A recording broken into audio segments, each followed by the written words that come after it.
नमस्कार साथियों, कैसे हैं आप सब। उम्मीद करता हूं आप अच्छे होंगे। एक मित्र ने पूछा है फॉर्जरी, जिसे कूटरचना कहा जाता है, जालसाजी कहा जाता है, उसके बारे में पूछा है।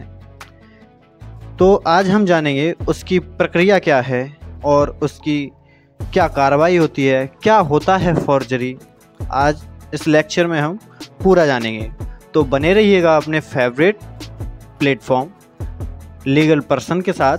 और यदि आपने अभी तक चैनल को सब्सक्राइब नहीं किया है तो सब्सक्राइब कर लीजिएगा। उम्मीद करता हूँ आप इस लेक्चर के साथ फॉर्जरी क्या है, किसे कहते हैं, क्या कौन सा अपराध होता है, पूरी प्रक्रिया जानेंगे। तो देखते हैं फॉर्जरी की परिभाषा क्या है। जो कोई किसी मिथ्या दस्तावेज या मिथ्या इलेक्ट्रॉनिक अभिलेख अथवा दस्तावेज या इलेक्ट्रॉनिक अभिलेख के किसी भाग को इस आशय से रचता है कि लोग को या किसी व्यक्ति को नुकसान या क्षति कारित की जाए या किसी दावे या हक का समर्थन किया जाए, या यह कारित किया जाए कि कोई व्यक्ति संपत्ति अलग करे या कोई अव्यक्ति या विवक्षित संविदा करे, या इस आशय से रचता है कि कपट करे या कपट किया जा सके, वह कूटरचना करता है। आईपीसी की धारा 464 मिथ्या दस्तावेज रचना। ये क्या होता है? उस व्यक्ति के बारे में यह कहा जाता है कि वह व्यक्ति मिथ्या दस्तावेज या मिथ्या इलेक्ट्रॉनिक अभिलेख रचता है। ये क्या है, अभी आपको जब मैं आगे एग्जाम्पल बताऊंगा तो आपको पूरा समझ में आ जाएगा। पहला, जो बेईमानी से या कपट पूर्वक इस आशय से, नंबर का, किसी दस्तावेज को या दस्तावेज के भाग को रचित, हस्ताक्षरित, मुद्रित या निष्पादित करता है। नंबर खा, किसी इलेक्ट्रॉनिक अभिलेख को या इलेक्ट्रॉनिक अभिलेख के भाग को रचित या संप्रेषित करता है। ग, किसी इलेक्ट्रॉनिक अभिलेख पर कोई इलेक्ट्रॉनिक चिन्ह करता है। घ, किसी दस्तावेज या निष्पादन या इलेक्ट्रॉनिक चिन्ह की प्रामाणिकता घोषणा करने वाला कोई चिन्ह लगाता है, या कि यह विश्वास किया जाए कि ऐसी दस्तावेज या दस्तावेज के भाग इलेक्ट्रॉनिक अभिलेख या इलेक्ट्रॉनिक चिन्ह की रचना, हस्ताक्षर, मुद्रांकन, निष्पादन, संप्रेषण या संयोजन ऐसे व्यक्ति द्वारा या ऐसे व्यक्ति के प्राधिकार द्वारा किया गया था जिसके द्वारा या जिसके प्राधिकार द्वारा उसकी रचना, हस्ताक्षरण, मुद्रांकन या निष्पादन, संप्रेषण या संयोजन न होने की बात वह जानता है। अथवा दूसरा, जो किसी दस्तावेज या इलेक्ट्रॉनिक अभिलेख के किसी तात्विक भाग में परिवर्तन उसके द्वारा या किसी अन्य व्यक्ति द्वारा, चाहे ऐसा व्यक्ति ऐसे परिवर्तन के समय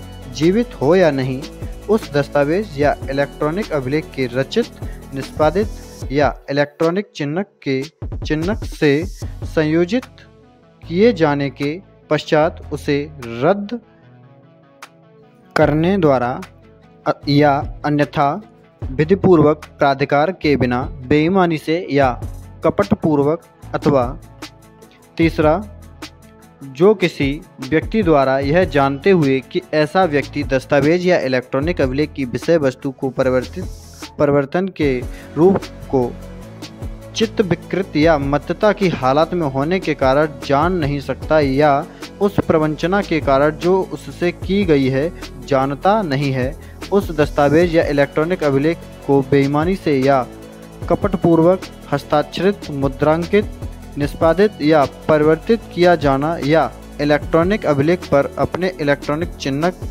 किया जाना कारित करता है। अब हम इलस्ट्रेशन से देख लेते हैं। दृष्टांत कि का के पास या द्वारा खा पर लिखा हुआ 10,000 रुपये का एक प्रत्यय पत्र है। खा से कपट करने के लिए का 10,000 रुपये में एक शून्य बढ़ा देता है और उस राशि को 1,00,000 रुपये इस आशय से बना देता है कि खा यह विश्वास कर ले कि या ने वह पत्र ऐसा ही लिखा था, का ने कूटरचना की है। आपको समझ आ रहा होगा। दूसरा इलस्ट्रेशन देख लीजिए। खा एक बैंकर पर लिखे हुए और वाहक को दे चेक को का उठा लेता है और चेक खा द्वारा हस्ताक्षरित है, किंतु उस चेक में कोई राशि अंकित नहीं है। का 10,000 रुपये की राशि अंकित करके चेक को कपटपूर्वक भर लेता है। का कूटरचना करता है। आई होप अब आपको कूटरचना के बारे में पूरा समझ में आ चुका होगा। अभी एक इलस्ट्रेशन और बचा है, उसे भी देख लेंगे। उससे पहले आप चैनल को लाइक कर लीजिएगा, वीडियो को लाइक कर लीजिएगा और सब्सक्राइब कर लीजिएगा। बने रहिए अपने फेवरेट प्लेटफॉर्म लीगल पर्सन के साथ। लॉ से रिलेटेड आपको जानकारी यहाँ पर मिलती रहेगी। आगे देखते हैं गा। यह कि बिल में ये शब्द अंतर्विष्ट है कि मैं निर्देश देता हूँ कि मेरी समस्त से संपत्ति का, खा और गा में बराबर बांट दी जाए। का बेईमानी से खा का नाम इस आशय से खुरच डालता है कि यह विश्वास कर लिया जाए कि समस्त संपत्ति उसके स्वयं के लिए और गा के लिए ही छोड़ी गई थी। का ने कूटरचना की है।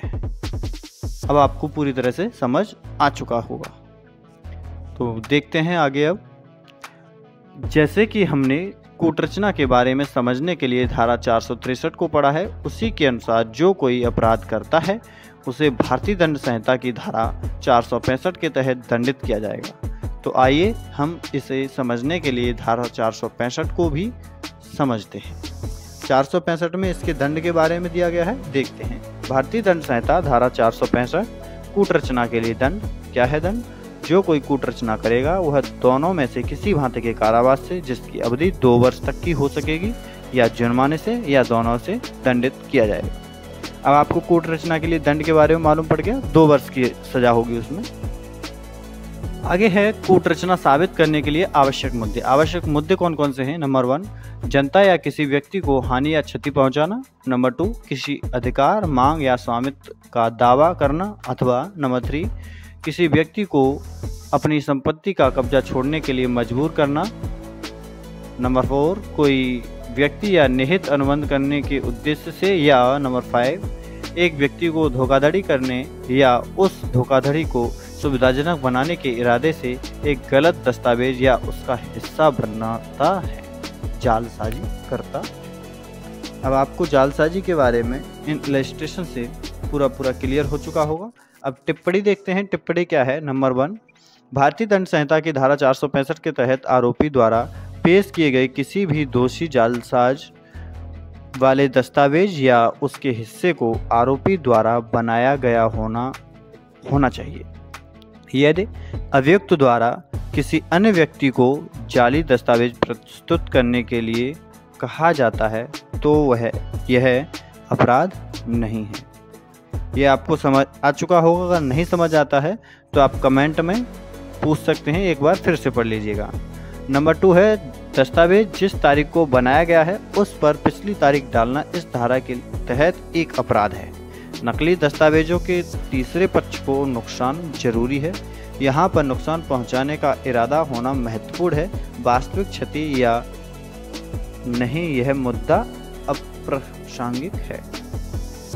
केस लॉ साइटेशन देख लीजिएगा। केस लॉ क्या क्या है? नंबर 1, भारतीय दंड संहिता की धारा 465 के अनुसार अभियुक्त को दोषी ठहराए जाने से पहले यह साबित करना आवश्यक है कि अभियुक्त ने किसी दस्तावेज या दस्तावेज के किसी भाग की कूटरचना की है। अगर ऐसा कोई सबूत नहीं है तो आरोपी को दोषी नहीं ठहराया जा सकता। नंबर 2 है, यदि किसी महाविद्यालय में प्रवेश पाने के लिए जाली प्रमाण पत्र तैयार किया जाता है तो ऐसा जाली पत्र मूल्यवान दस्तावेज के अंतर्गत नहीं आता है, लेकिन आरोपी भारतीय दंड संहिता की धारा 465 और 471 के तहत दोषी ठहराया जा सकता है। इसकी साइटेशन भी दे रखी है, आप केस लॉ भी देख सकते हैं। AIR 1981 SC 297 1918 का केस है, ये क्रिमिनल केस लॉ है। नंबर 3 है, यह सबूत होना जरूरी है कि जाली दस्तावेज किसी अन्य व्यक्ति को नुकसान पहुंचाने के इरादे से बनाया गया था, अन्यथा इस धारा के अनुसार व्यक्ति को दोषी नहीं ठहराया जा सकता। उम्मीद करता हूं आपको ये पूरा फॉर्जरी की प्रक्रिया क्या है, क्या कार्रवाई होती है, क्या सज़ा है, पूरा समझ में आ चुका होगा। मिलते हैं अगली वीडियो के साथ।